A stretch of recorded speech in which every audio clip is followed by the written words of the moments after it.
Hey guys, I'm sure you want a sneak peek at all the fun you could have in Jamboree TV. But what if I told you you could experience all of it just right now?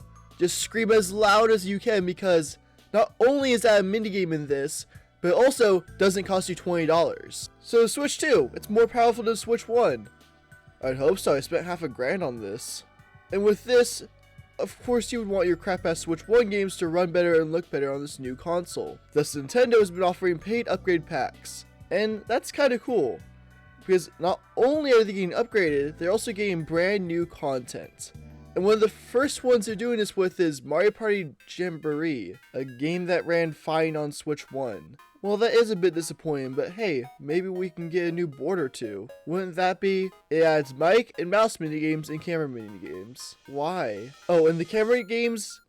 Yeah, you need a $55 webcam for those. Wait, I think Nintendo might be just a bunch of jerks who are out for us. Well, let's just see if we can justify that $20 price tag. I could have bought 4 gallons of chocolate milk or something with that money. God damn it. Opening the game. Well, this is a menu. Yes, this game now has a brand new startup menu that probably costs less to make than the price of this game. You have Mario Party Jamboree, Jamboree TV, and Game Share.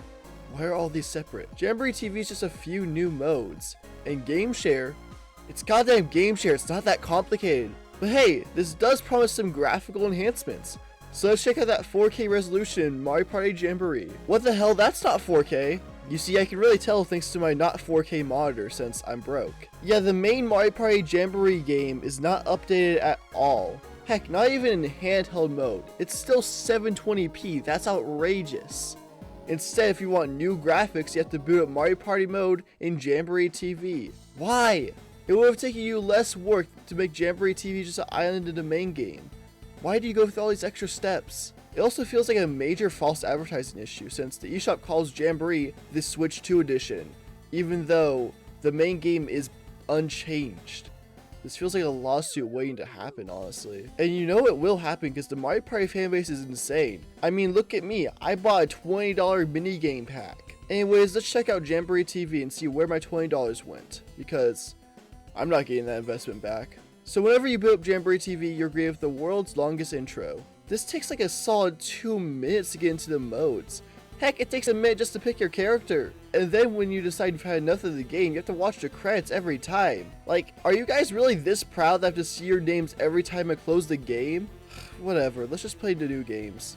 This is Carnival Coaster, the premier mouse mode minigame. It's okay. It's also probably the best thing here. In this game, you go on a roller coaster, and there's 5 of them to be exact. That are the exact same each time, meaning this game has no replay value whatsoever.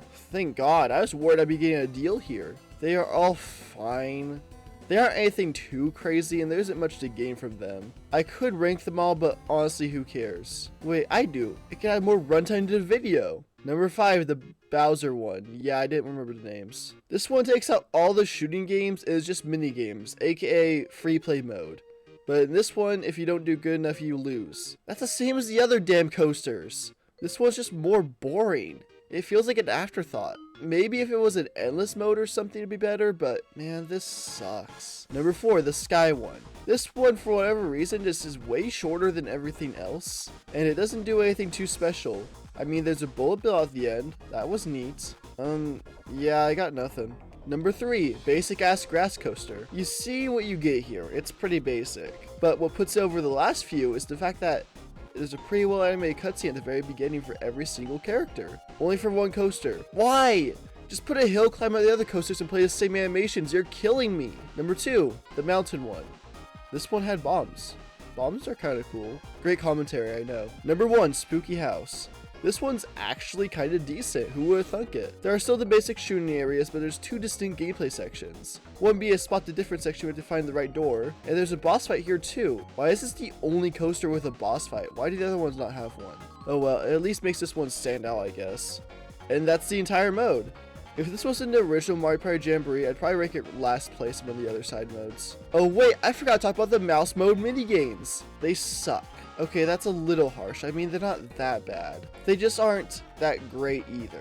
They're all 2v2 minigames in the Mario Party mode and team-based ones in the coaster mode.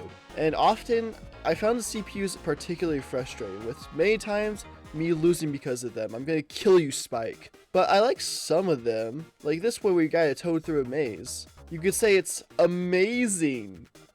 Get it? Please kill me. Anyways, moving away from mediocre, we got the worst thing Nintendo has made since Chibi Robo Ziplash. I knew they had it in them. But before we get into that, I first want to say we're so close to 300 subscribers. So just a few more of you subscribe, will be there in no time. Also, feel free to comment your thoughts on this $20 scam, I mean DLC. Anyways, back to complaining. This is Bowser Live. First of all, you can't play as Bowser or Bowser Jr. here because you can't be that happy. But why is this even an issue? There's a second Bowser made for this game. He's right there. In this game, you can select mic or camera mini games. And seeing how I'm not a complete idiot, I didn't buy a Switch 2 camera. Thus, I can't talk about these mini games. So to be as fair as possible, let's assume those are the best mini games ever made for any game ever. But that doesn't really matter since there's only 3 mini games of each type. Yeah, that's really lame. And since you always play 2 of them each round, you experience this entire mode, with the camera mini games, in like 4 rounds. And that's with repeated content. By themselves, the mini games aren't that bad. The clapping one's fun, Bowser Chicken is something, and Speak Up Jr. is definitely a mini game here. I'll give it that. The game does a decent job recognizing my voice, but at the same time, so is my $20 Fire TV stick. So is it really that impressive? Then there's the final round, where Bowser says, "Scream really loud. Trust me, your downstairs neighbors will love it." Not only is this a game where you can only play at home, where no one is around, as to not be labeled as a menace to society, it's also the sole determiner in who wins. Look, here. I won all the previous rounds, but lost the scream contest since I didn't want to be an asshole. And since I lost here, I lost the whole game. Meaning even though I won way more rounds, the other team still won. Great game design. Really makes those first 2 rounds feel really important. And that's all the new content in this game. Wait, there are 2 whole modes I forgot to mention in the main Mario Party mode. First up, Tag Team. In this mode you play with a buddy. It's Mario Party but it's a co-op game. Who cares? It severely limits the amount of mini games on offer since you only have 2v2 ones, which is probably why the mouse modes are all 2v2 modes. And also, I'm gonna be real, I play Mario Party to piss off my friends, not form deeper bonds or some stupid crap like that. And the other brand new mode here is Climax mode. I could make a stupid joke here, but honestly, that's just low-hanging fruit, man. Here you have a 5-turn Mario Party game. How fun. But then you realize that means you have no time to strategize, and it's basically just luck-based. Who cares? Well, at least I can play my beloved Pro rules in 4K. God damn it, Nintendo! Yes, if you want to play the Pro rule set of the game, you have to play the original game. Why? That was the best mode by far. It was so fun. This sucks, man. So that's the entire experience. And I have a theory. A greedy Nintendo theory. This game isn't actually meant to be a game, but it's instead a Target kiosk demo disguised as a game. Think about it. The game always has a long-ass intro, Climax mode is really short, same with all the other modes here, and Bowser Live doesn't feel like an actual game and more just a short little experience. And exiting the game always plays the credits, as if it's a demo that you're never gonna touch again, and it's just here to convince you to buy a full game. I mean, I'm sure some development time goes into those store kiosk demos, so why not just sell those demos for full price? Or maybe it's just a bad game. I don't know. What I do know is that it's still better than Mario Party Top 100. I mean, this game's only a spit in the face. That game was a swift kick in the jaw.